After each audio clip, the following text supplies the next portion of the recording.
Hello, it's Charlene Lee, and I'm excited to be here today talking about overcoming fear and self-doubt. This is a topic that was requested from within my community at Quantum Networks. So I thought I would talk a little bit about this because I get asked from a lot of people when you're trying to create change and create transformation and disruption, it's really hard. And so it's really nerve-wracking to say, how do I actually go about doing this? How do I make sure that I'm not messing it up? And how do I stay safe? How do I actually overcome this overwhelming sense that I don't know if I can do this or not? So what I wanted to talk today is about how do you actually go about doing this? How do you think about overcoming that fear of self-doubt? So one of the things that I oftentimes when I talk to organizations about this whole topic is how do you actually think about that future? Because one of the reasons why that fear and self-doubt is there is compared to the reality of what you have today, even though the reality of today may not be that great, that uncertain future that's out there is so scary because we don't know really what it's going to look like. And so we would rather have this comforting familiarity of what we're doing today rather than face this uncertain future, even if it's better and brighter, because it's not clear how we're going to get there, if we're going to be successful. I'm not going to go pursue it because I'm going to be really scared about what that outcome could look like. So I think what we really want to be thinking about today is how do we think about overcoming these barriers? Because I think this is the biggest barrier that we face to growth and transformation and change. And that is making sure that we think about how to deal with this uncertainty. How do we deal with 5 key emotions? Those emotions are fear, worry, anxiety, pressure, and stress. So I'll go through each of those areas and talk about what those things are. What are those things? How are they different? And then how do we start to overcome that? So I just want to take a moment to welcome some of the people who are here. I'm just checking the chat here for a second. So welcome to a lot of people here from all over the place. We've got people from, actually put in here where you're coming from. So where are you dialing in from, connecting from? And also I would love for you to just share which of these 5 emotions really are the ones that you hear yourself saying the most. Again, they are fear, worry, anxiety, pressure, and stress. And the reason why I think this is such a good timing too is because we are in a little bit of an uncertain time right now. A lot of things are changing. For those of you who have been in sheltering in place for a while, we're sort of in this pause area where we're waiting for what I call the world to heal. And then we're going to be thrown back into this constantly changing world as we try to figure out how to open again. So we've gone through a huge amount of change over the past few months, and we're about to go through even more change as we try to go back to some semblance of what normal is there. So I see people coming in again from Singapore, Indonesia, Smyrna Beach, Boston, British Columbia. And I'm hearing from people, again, even some people from locally here in the Bay Area. So I'd love to hear if you just share in the chat, how are you feeling? I know that in many ways, what I worry about is how am I going to stay safe? When can I actually open up my social circles to let more people in? How can I trust that they're going to be safe too as well? I'm feeling anxiety, and it's not anything really just kind of very concrete, but I'm feeling anxious about, are we going to make it? It seems like things are so disorganized. We have here in the United States, 50 states doing the different things, while our federal government is really trying to get a handle on things and try to bring order to a very disorderly time. And I think everyone's trying to do their best, but it's just really hard right now. So I want to talk a little bit about what these things are. What are these feelings that you're having? And what I would talk about is how do we move from these 5 feelings into a place where we can actually do something about it. So let's talk about what fear is. Fear is a deep and powerful emotion, and it's very much oriented because there's a very specific threat that's coming at you. So there's a fear right now of, for example, contracting COVID, because we know it's there. We're not quite sure where it is, but we know it's there. So, but we also know that there are things, very concrete things that you can do to mitigate that or to avoid that threat. For example, staying at home, wearing a mask, using hand sanitizer. And what happens with fear can be something that's very debilitating. But fear, if you channel it the right way, can also be incredibly motivating.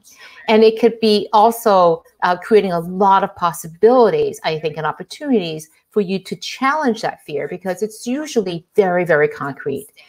Fear is actually a really healthy thing to have, because if you know it's there, you can take the steps to stay safe and not let that fear overcome you. Worry, though, is something that's very, very different.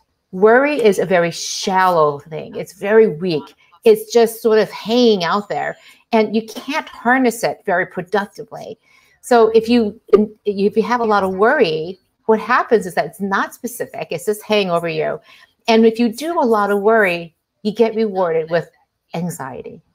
And anxiety can make you sick, because anxiety is things that are coming inward at you. That it's this fear that you don't feel like you can do anything about. You're disempowered from that. So it's very different, and it creates this unease and anxiety. And that can turn into stress, where it's starting to manifest in your body. So stress is an outward manifestation of too many demands on you, you not having enough resources to be able to respond. That's where stress is coming from. And I want to differentiate that from pressure, because pressure is very different. It's a very specific, concentrated demand upon your attention. And so it demands your attention and it demands a performance right now. There's usually some sort of time-based aspect to pressure, and you want to be able to just rise up to that occasion. I'll give you an example. For some people, speaking in public is absolutely debilitating, because you just feel like this is the worst thing that you could ever do. And to be honest, I do a lot of speaking. And instead of feeling nervous about it, I feel really excited about it. I still feel that pressure to perform, but because of the fact that I've done it so many times, I've been able to channel that pressure into a great performance. I know what the fear is. I could go in front of that audience and completely fail. In fact, I've had many spectacular failures in speaking. I even fell off a stage once. That's really hard to do if the stage is pretty big. I fell off of it. So that kind of fear is falling off the stage. So what do I do now? Don't stand so close to the stage. So I'm making a little bit of light of this, but I get asked this many times: how do you get so comfortable doing something that strikes fear and worry, anxiety in so many people? And I do think it is about this practice. It is about knowing that the event is coming, and it's being able to do a lot of practice and gain confidence. Gain confidence that regardless of whether you succeed or you fail, you will be okay. This is not confidence, knowing that you're going to be successful every single time. It's confidence knowing that on the other side, you're going to be okay. And I think that's what we need more than anything right now to conquer these 5 things of fear, worry, anxiety, stress, and pressure. You need to have confidence that you're going to be okay. So let's talk a little bit about this. One of the things that I've seen in the research and in talking to people who have been able to overcome that fear and self-doubt is to have a very strong sense of purpose, of knowing why you are doing the things that you are doing, of knowing why you want to go from where you are today to this point in the future. Because when you know what that purpose is, it's a huge motivator for you to move out of the familiar, the comfortable space that you are in, to move out of your comfort zone and into this place where you are feeling more vulnerable. I feel like I'm talking and channeling Brené Brown so many times, but they're very difficult for many of us to move into that place where we feel vulnerable, but it's only when you move into that place where growth and transformation happens. So if we want to be moving and growing, to be moving out of our sheltered spaces, to move into the unknown, we have to start understanding how we're going to deal with fear, worry, anxiety, stress, and pressure. So one of the things that I think is so helpful is to do this, knowing that if one of the things that you can do is to look at that future, look at this situation, and know there are going to be two outcomes. Things may go great. And if it goes great, you know that at some point it could just go wrong. So when things are going really well for you, you're appreciating the fact that it has gone well for you. So I find that people who practice having gratitude, having appreciation, saying thanks for the good fortune that they have, are really practicing this idea that for the grace of whatever it is out there, is it me or is it other people, that I am appreciating that. And the second thing is that you're prepared for when things go wrong, so that you have the confidence that even when things go wrong, you're going to be ready for it. So there are two things that you can do to prepare yourself to know that when things go down, when things go wrong, that you're going to be okay. The first thing is that you want to make sure you're surrounding yourself with people, the right people, the people who are going to be there to support you, the people who are going to catch you, the people who are going to turn you right around and go give you a pat on the back and say, it's going to be okay, even if you don't feel that. And having these people around you are so important, because if you're starting to fall, you know that they will step in to maybe carry it on or even help you become much more successful. This is the strong sense of humility that says, I have the confidence and the humility to know that I can't do this alone. And so if you're feeling those 5 emotions, look around you, look to the people who are around you, who you think you can count on, that when the things go down, they will be there. And that will give you so much more confidence to be able to strike out onto your own. The second thing is to know that you will always have done the best that you can do. Because how can you do even more? Because the biggest place of anxiety, I think, is that you're thinking, I could have done more. I could have done more. I could have done X, Y, and Z, and I only did 28 things. I could have done 30 more things. And realize that this is those times when having a deadline is incredibly helpful, when you have to cut yourself off and say, I did the best job that I could with the time that I had, with the resources that I had. And I'm comfortable of living with the results of that. As my kids were growing up, I often said to them, they were saying, what are your expectations, Mom? What do you want me to get straight A's in school? Do you want me to be the perfect child? I'm like, no, I don't expect you to be perfect. I just expect that you do the best job that you can. And they hated that answer, because they always said, but Mom, I could always do better. I could always do better. I go, that's not what I expected. I go, what is the best job that you can do, given the resources, given the talents that you were given the time that you were given? And then we're comfortable with that. And then we move on.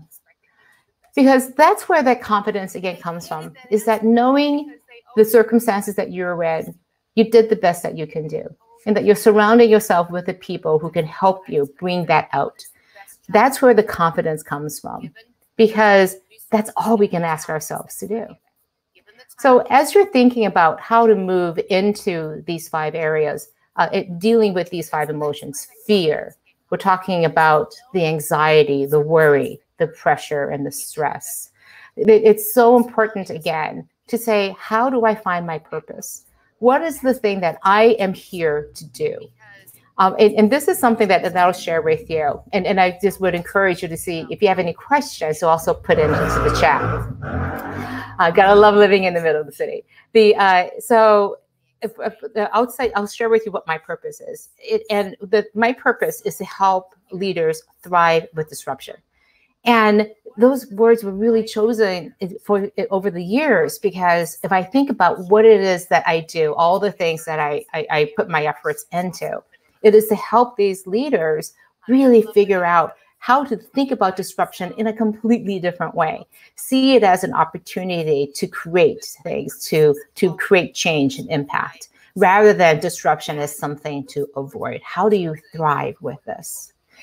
And when in my dark days, I'll be very honest, at the beginning of March, when the whole COVID pandemic was becoming very clear how just awful it was going to be, I went into a deep state of grieving for our world, grieving for the life that we've known, and literally watching things go on just as it was normally and nothing changing, but seeing all the research, because I'm an analyst, I read the research, I could see what that future would look like.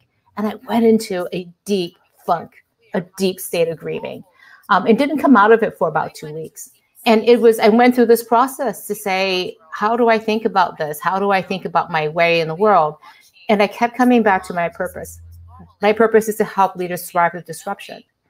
And so this is not so much about finding a purpose, the act of creating a purpose.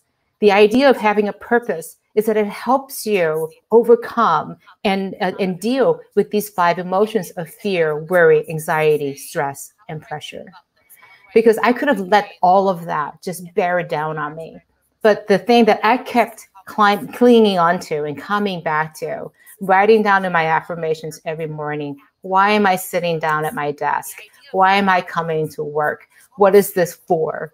Because it felt so hopeless and helpless. I was overcome by this worry and anxiety. And so I kept going back to my purpose, and it kept pulling me out. Little bit by little bit, it gave me back my confidence to say, this is the time where I really needed to step forward and deepen in my commitment to this purpose, because that will pull me along. Knowing that all I can do is the best that I can do. I'm going to surround myself with other people who are trying to also figure out how do we thrive with this disruption. And that is going to pull me out of my fear, out of my self-doubt. So my suggestion to you as we think about this is, how do we think about moving into this space? We are again in this sort of stasis place where we're waiting for the world to heal. And thinking about, as we move into the space, there are going to be more times when we're feeling doubt and uncertainty and anxiety. And I encourage you to think about what that purpose is. And if you're not clear on that purpose, now is the perfect time. Now, when we have this little bit of respite between these 2 crises, as hammer, as someone called it, when everything was shut down in our lives, and this coming crazy dance when we figure out, move forward and back and forth with opening our societies again. Think about what your purpose is, because you will absolutely have to lean into that. Share your purpose with other people, create accountability partners, and find ways to be able to connect with people around your purpose. Again, finding those people who can support you. So I think as you are going through this, my last piece of advice here is, if you aren't clear on your purpose, this is how to get around to doing that. One of the things I did was I did an audit of all the things that I had done over the past week that really made me excited and happy. These were the things that I got excited about. I keep a journal every morning as I figure out what I'm going to do. And I write down my gratitudes, and I also write down the things that I'm excited about. And I also just look back over the day. What were the highlights? So those things, if you see what the pattern is over the past week, you'll find the things that get you excited, that you feel like you had an impact in. It could be something that you're doing for yourself, for your family, for your community, for your organization or company.